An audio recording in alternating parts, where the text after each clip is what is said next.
Bonjour. La méthode que nous allons étudier est la méthode de raisonnement tactique, ou MRT, utilisée dans les armées. C'est une méthode qui vise à l'élaboration d'ordres ou consignes pour l'action. Elle est donc à but pratique.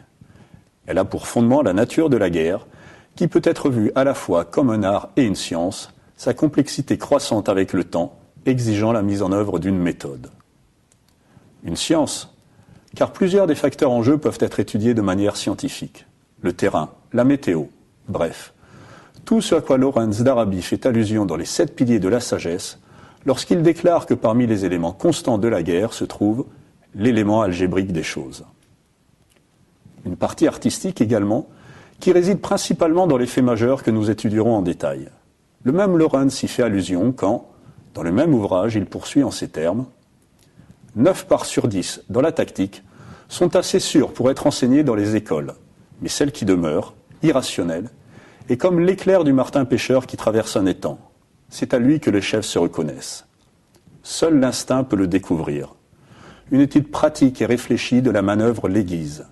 Au moment critique, il se déclenche comme un réflexe. » Cette citation nous prouve donc que la guerre peut être vue à la fois comme un art et une science, un art simple et tout d'exécution, comme disait Napoléon.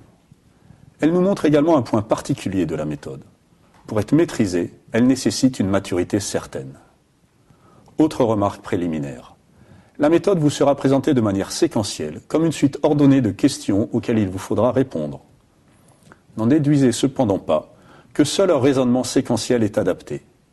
La méthode peut être également utilisée de manière itérative, les questions traitées pouvant faire surgir des réponses à des questions précédentes. Enfin, dernier point particulier, la sémantique est importante. L'apprentissage du vocabulaire est parfois estimé superflu ou primaire. Shakespeare pourrait d'ailleurs le laisser croire, lorsque dans la scène 2 de l'acte 2 de Roméo et Juliette, il déclare en substance que quel que soit son nom, une rose aurait toujours la même odeur.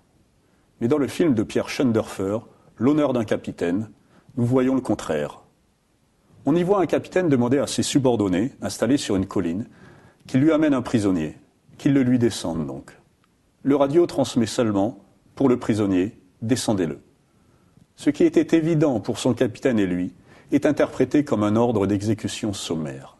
Grave et cruel quiproquo. Muni de ces conseils préliminaires, vous pouvez maintenant vous plonger dans l'étude de la méthode que nous vous proposons. Bon travail!